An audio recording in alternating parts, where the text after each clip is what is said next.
The following New Japan Pro Wrestling update assumes that you are up to date with the events from the two New Beginning shows in Sapporo. Also, before we get into the New Beginning in Sapporo post-show, want to remind you to hit the subscribe button to make sure you're not missing any more news or updates from New Japan Pro Wrestling. All right, let's get into the big news from the New Beginning in Sapporo. What many thought was going to be a slow build throughout 2018 all blew up in the early morning when Cody finally attacked Kenny Omega and kickstarted what we thought was going to be a slow burn. Well, it still has been a slow burn program, but all the same, it's definitely kicked into a faster gear now. Jay White, shocking victory over Kenny Omega for the IWGP United States Championship. If you tuned into our preview show, we mentioned how this was really a match between two wrestlers who really needed a win. I mean, Kenny Omega can obviously survive a loss to anyone, but his character probably wanted to hold the IWGP United States Championship heading into the Long Beach show on March 25th. However, we also mentioned that Jay White, after losing to Hiroshi Tanahashi in sort of his debut back from excursion match, how a loss to Kenny Omega would be starting off his post-excursion career possibly not on the wrong foot, how he really could have used a victory yesterday or this morning, mind you, and he got it. Jay White is your new IWGP United States champion. All right, let's go. Let's start earlier in the evening on night 2 of New Beginning in Sapporo, to kind of give you an idea of what built up to everything that happened right at the end.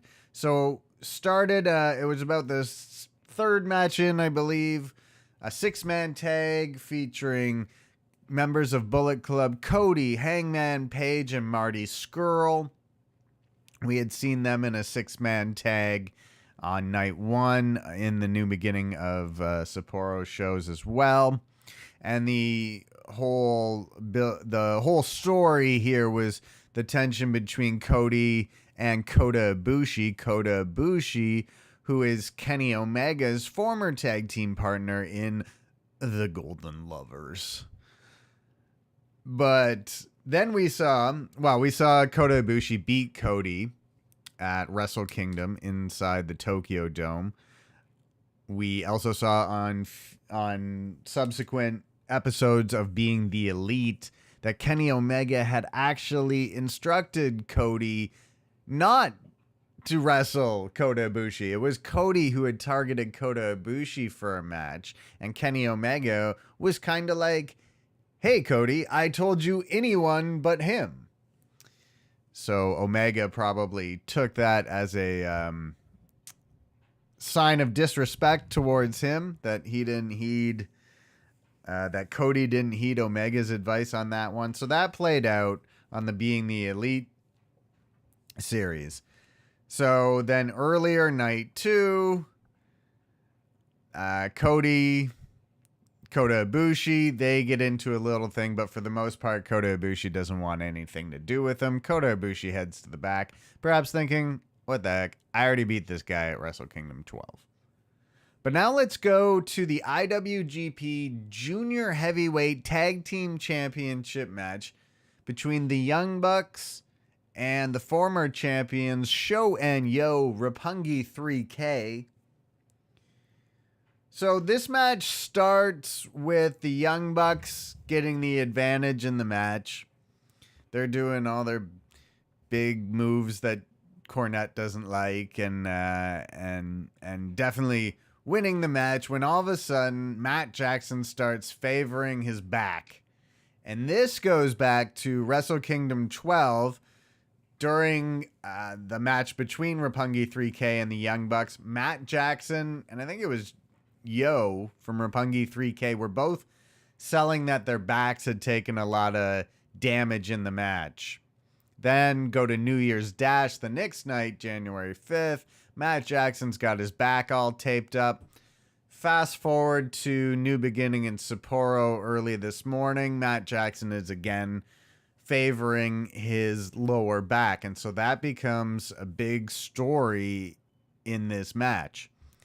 So the Young Bucks do get back in on offense, even though Show and Yo are able to isolate Matt Jackson. Then with Matt Jackson out of the match, they were able to isolate Nick Jackson. But even though the Young Bucks are able to get back on offense, everything they do, Matt Jackson is selling his lower back.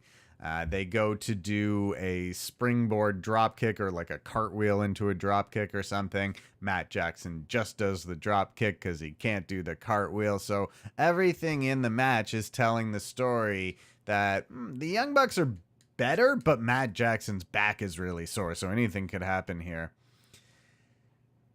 Finally, Matt Jackson has, I think it was Yo, in sharpshooter, which the Bucks have been using for a finish in recent months, half a year, I don't know. But the story is that just putting on the sharpshooter is bad for Matt Jackson's injured back. Nick Jackson Yohei finally gets to the ropes. Matt Jackson goes to put the sharpshooter on again. Yo counters into a small package, gets the pin and the shocking win for Roppongi 3K. They avenge their loss at Wrestle Kingdom to the Young Bucks and win back their IWGP Junior Heavyweight Tag Team Championships. Still their only loss since returning from excursion for Roppongi 3K was at Wrestle Kingdom to the Young Bucks. They've now shown that they can beat the Young Bucks as well. So I would expect the Young Bucks are going to receive a rematch as a result of, the champions losing their titles almost always get a rematch. So we'll see if the Young Bucks can win back their titles once Matt Jackson's back has had a chance to heal up.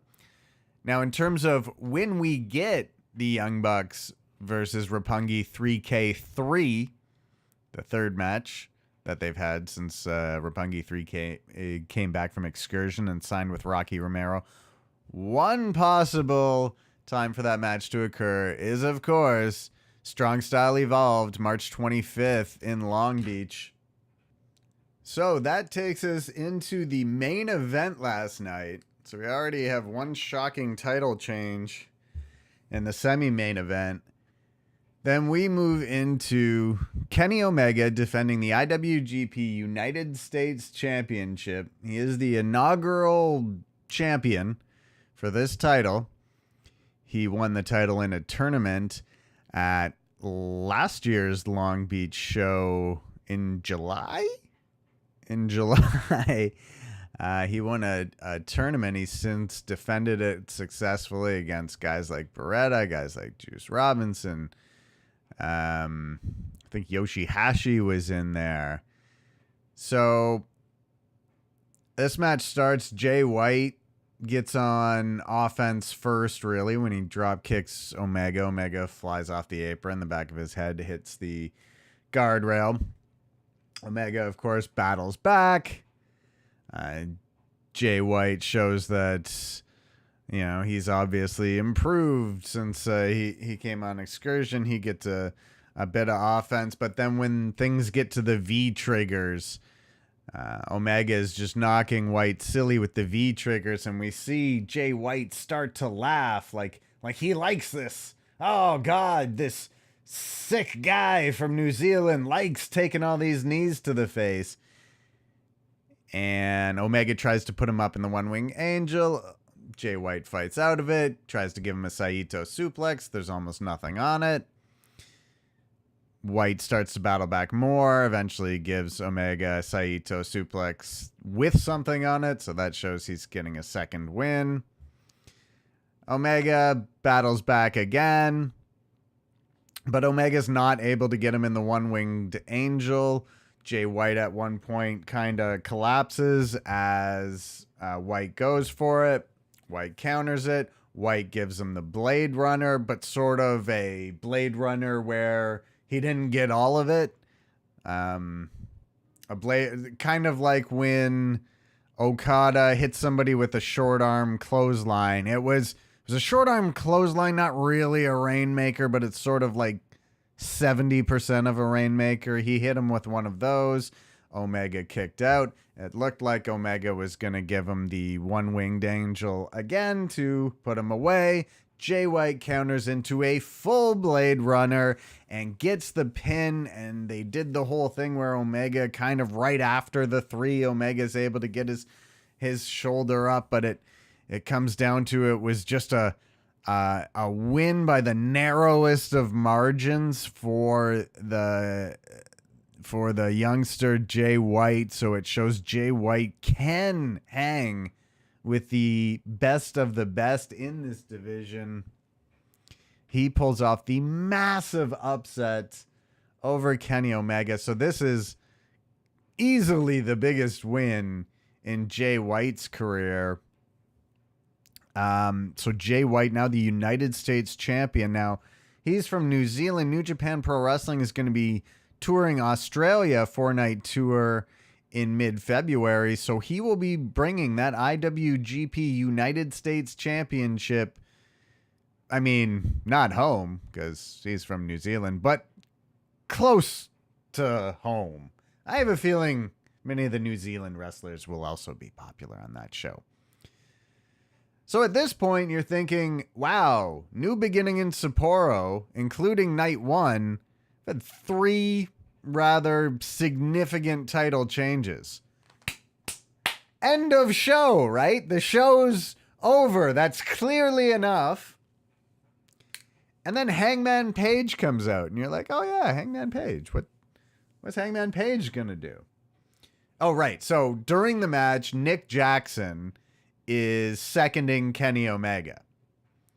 Matt Jackson's not there because he hurt his back. And the Bucks usually go out for Omega for big matches. Even though it's a title match and Jay White just joined Chaos, nobody from Chaos is in his corner except for Kazuchika Okada, who is on commentary. So not in his corner, he's on commentary. And Don Callis brought up during the match how Jay White even said to Kazuchika Okada, I might, even though I'm in Chaos, I might want to challenge you someday. So I don't know how much faction loyalty is going on between Jay White and Chaos. But anyway, Nick Jackson's out there for Kenny Omega, but no Matt Jackson. So at the end of the match, Nick Jackson's there helping Kenny Omega. So out comes Hangman Page, and you're thinking, all right, maybe he's just there to help Kenny Omega. But the Hangman Page instead gets in the ring, grabs the IWGP United States Championship before Jay White has a chance to celebrate around the ring with it, and he holds it up as if to say, I'm going to be the next to challenge for this title. As that's basically the unwritten rule in New Japan Pro Wrestling. If you walk out to the ring and hold up the title in front of the champion, that's usually enough to get you a title shot. So Hangman Page does this in front of Jay White. I mean, usually you have to have a reason why you've qualified for this. And Hangman Page got the pin in the match earlier in the evening. So Hangman Page holding the title in front of Jay White. Kenny Omega comes and grabs the title and sort of says this is his time. And then Kenny Omega hands the title to Jay White. I don't even remember what Jay White did. Jay White, biggest win of his career, just kind of takes the title, and I don't know. No one knows what's happened to him. He won, though. He's the champion. He's probably very happy. So Jay White's gone, and then Hangman Page and Omega kind of jaw at each other a little in the ring, but it brings out Cody. That son of a bitch, Cody. And Cody, of course, gets all in Omega's face, starts saying, hey, man, Page is my best friend. This is his moment. You lost. It's over. You're not being a good leader. So Omega and Cody start getting into it. They're yelling back and forth, and there's a little shoving and stuff. And this brings Matt Jackson out. Remember, Matt Jackson will have all this sympathy because he's got a sore back. So there's a pull apart going on between Omega and Cody. Matt Jackson gets involved. Omega, without knowing what he was doing, turns around and shoves Matt Jackson down to the mat. And there's but he's got a hurt back, they said. Oh. So now Kenny Omega, he's let his frustration with Cody get the best of him, and he's taken his frustrations out on his little friend, Matt Jackson. So there's a bit of Kenny Omega's like saying, oh, I'm sorry. And it's this big tension breaker. Everyone realizes that things have gone too far. Let their emotions get the better of them. So everyone kind of says, okay, we need to just chill out here. And everybody does their secret handshakes with each other because they're all 15. And so Kenny Omega and Hangman Page, they do their little secret handshake. They'll meet at Cracker Barrel later. And then they kind of say, Cody, Kenny Omega, you guys got to work this out. And Cody comes up and says, are we okay? It seems like we've been fighting a lot. Maybe we should go to counseling. And they figure it out. They do their secret handshake, and it looks like they're going back to Cracker Barrel or whatever restaurant it is that they all go after New Japan shows. And as Kenny Omega is leaving the ring, Cody slaps on the Crossroads, brings him back into the ring, delivers Crossroads to him. Omega, of course, after having a long 30-minute match or whatever it was with Jay White, he's out. So Marty Scurll and Hangman Page, they're back in the ring. They look like they want to follow Cody, but they're not really too sure what to do. The Bucks are gone. The Bucks left shortly after Matt Jackson had been shoved to the ground. Tama Tonga, Bad Luck Fale, all those guys, they don't give a shit about any of this. They're not there. And so it looks like, now, I don't think, and I could be wrong, I don't think Hangman Page or Marty Scurll laid a hand on Kenny Omega. They definitely look conflicted. So the only member of Bullet Club who's actually turned on Kenny Omega at this point is Cody. But we'll see.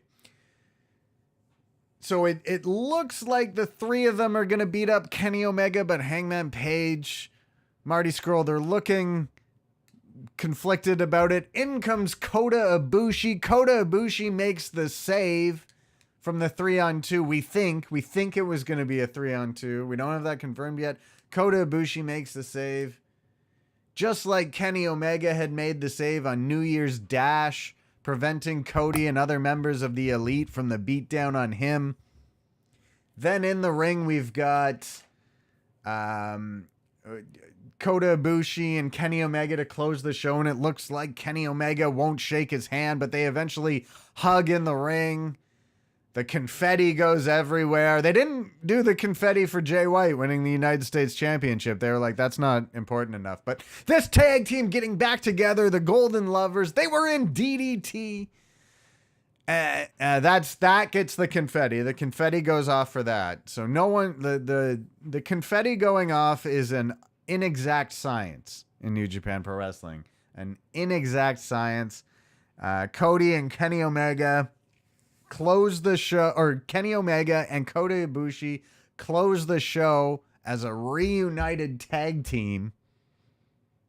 It's pretty exciting stuff, but we don't know how other members of Bullet Club have responded to this. So at the time that we're recording this, the Bucks, Omega, nobody's really commented except for Kenny Omega has retweeted the closing moments of New Beginning in Sapporo Night 2 and just written the words, a new beginning. So we still don't know totally what is going to happen with Kenny Omega and the rest of Bullet Club. But this is sort of something that they can't the faction can't go, oh well, we worked it out behind the scenes, and this isn't really an issue. This has to now move into the next storylines, and I think Kenny Omega's got to leave Bullet Club. That seems like it's got to be what happens. Of course, they could just be building us in that direction, only to go in another direction. But it's pretty fitting. If you look on Kenny Omega's Twitter page right here, just before the show starts, he tweets out a picture, or he retweets a picture that had been sent out by Cody, which just says hashtag being the elite.